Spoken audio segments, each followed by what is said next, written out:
Welcome to Stage 3 of Desafío Ruta 40 2024. The sun rising on what is expected to be a crucial day for the overall contenders.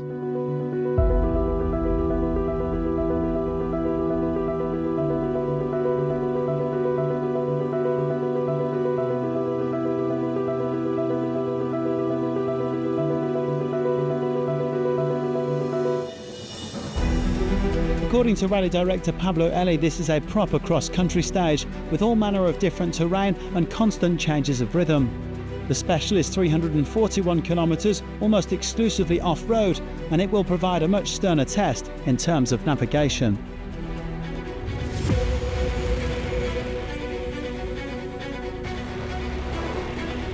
It was still dark when the bikers gathered at the start line this morning before going through their rituals and preparations. It's key to get yourself dialed in before a long day in the saddle.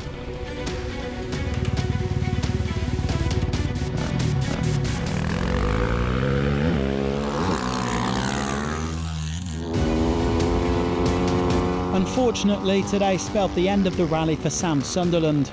The two-time Dakar winner got as far as the first neutralisation and then rode back to the bivouac, with his gas team not specifying what caused him to pull out. Sunderland's unhappy run goes on. He hasn't finished a rally since being crowned world champion in Andalusia back in late 2022.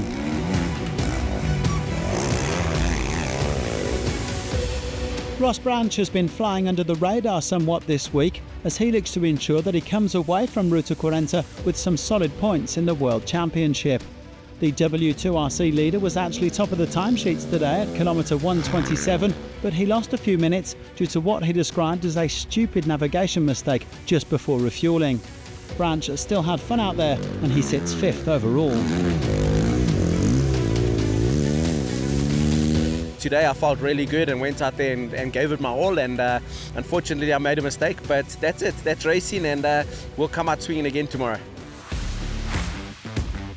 Honda now occupy the top 4 spots overall, and they look set to win their 3rd rally of the season, but with which of their riders? Tosha Shirena could well make it back-to-back victories after Portugal. The Spaniard was 3rd today, having struggled with a couple of notes, but he is only a minute and a half off the pace overall in 2nd place. And he's promised to give it his all in the last 2 days. Well, this is the man that he'll be chasing, Ricky Brabeck, who put in another storming performance on this 3rd stage.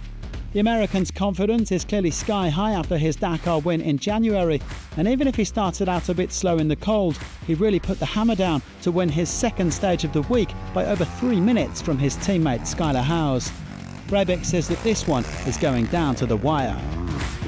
It's always the plan to keep the gap, but opening tomorrow with all the guys hunting me down is not going to be too easy, but hey, the only thing we can do is do our best and be happy with it. So definitely going to go back to the hotel, take some rest, and really focus on tomorrow. Another 1-2-3 for Honda, with Daniel Sanders taking an encouraging 4th place as he works his way back to full fitness. Adrian van Beveren was 5th after opening the stage. And here's how they line up overall. Brabeck 134 clear of Shirena in that Honda 1-2-3-4.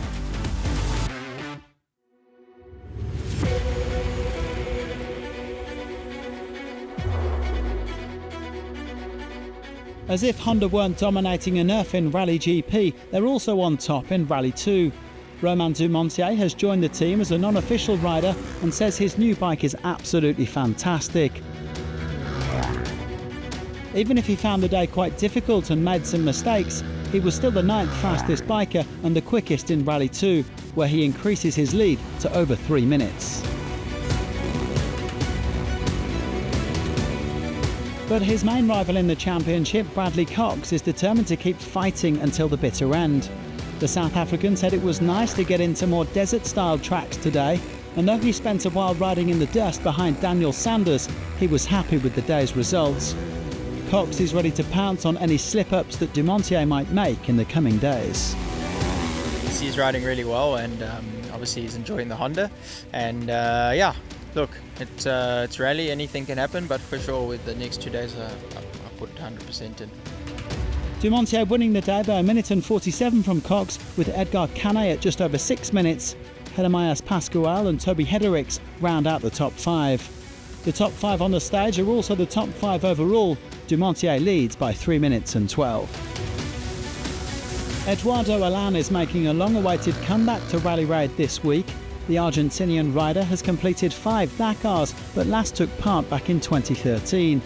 He is currently 3rd out of 3 in the Rally 3 class, but delighted to be back in action for the Med Racing team.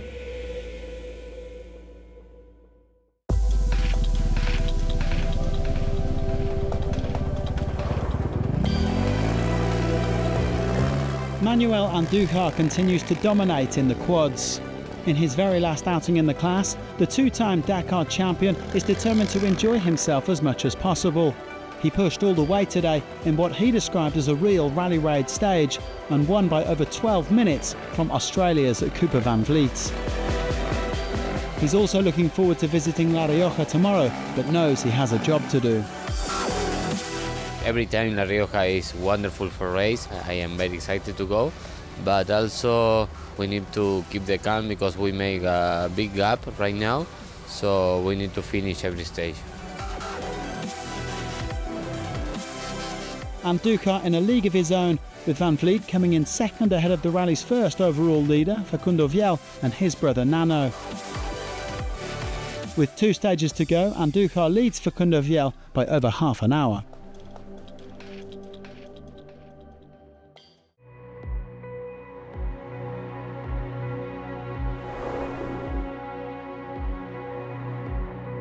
To the ultimate class, and Sebastian Halpern always likes coming to Ruta 40. He even won the rally back in 2016 and 18. The Argentinian was very happy with today's outing in his X-Raid Mini. He enjoyed the variety of terrain, the riverbeds, chots, fesh, gravel and sand, and he finished inside the top 5. Halpern growing into the rally day by day, he now sits 4th overall.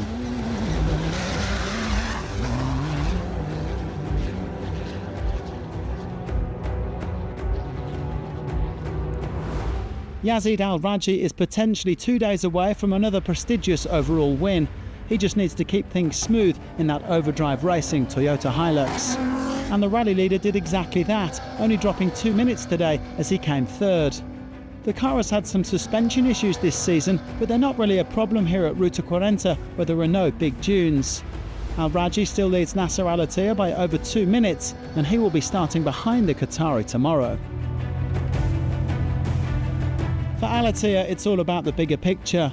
He says there's no need to push like crazy as he targets another World Championship title.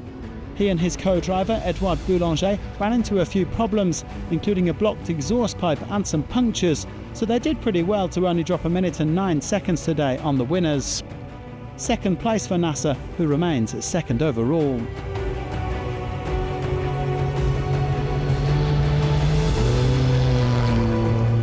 The stage victory went to Seth Quintero. The young Americans had some difficulties this week, getting stuck on stage 1 and then eating the dust on stage 2, but today he got it spot on. He also prefers these sandy desert tracks to the WRC-style pistes around Cordoba. Quintero says he feels the best that he ever has, and so does the car, and this win pushes him back into the top 5 overall.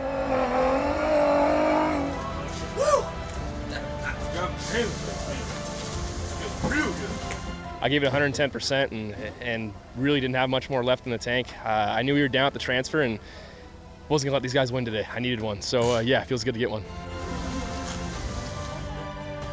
Under 7 minutes separating the top 5 today, with yesterday's stage winner Lucas Moraes coming 4th.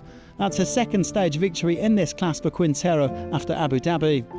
Al-Raji still on top though by 2 minutes and 21 from Al-Attiyah.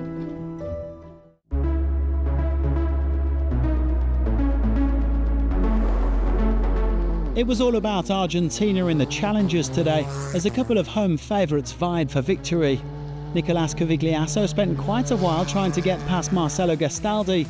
He then punctured towards the end of the stage, but decided not to stop, so he finished on 3 wheels.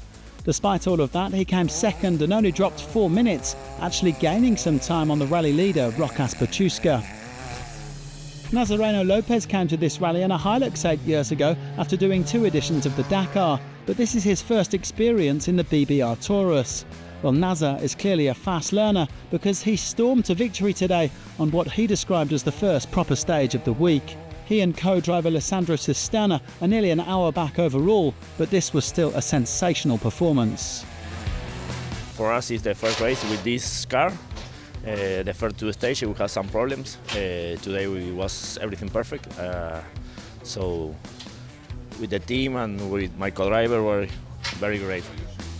Baciuszka looked on course for the win until the halfway point of the stage when he suffered a puncture and lost several minutes. The Lithuanian ended up in 5th, and he has seen his overall lead to Cavigliasso cut to 5 minutes and 55.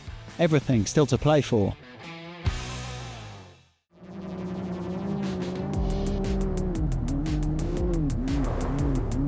It's also very tight in the SSVs, where Ricardo Romillo picked up his second win of the week. The Spaniard was promoted to first after Sebastian Guayasamín incurred penalties 2 days ago, and with his success today, he's our new overall leader. As Romillo says, if you don't try to win, nothing happens, and he is looking forward to picking up his W2RC winners medal later tonight. The best news for me is in the 8 o'clock, the wheel 8. We have the ceremony for the medals, and today come back in the podium. Is nice for us. Romillo came in over 7 minutes clear of Guayasamín and Enrico Gaspari, who were only 13 seconds apart. Rebecca Bussi and Claude Fournier complete the top 5. With 2 stages to go, the top 3 are separated by just over 4 minutes. And so we come to the end of another day at Desafío Ruta 40. The rally has set up shop at the Villicum circuit in San Juan, which hosted last year's international 6 days enduro. And it's from here that the riders and drivers will head into the potentially decisive 4th stage to La Rioja. Join us for that tomorrow, and thanks for watching.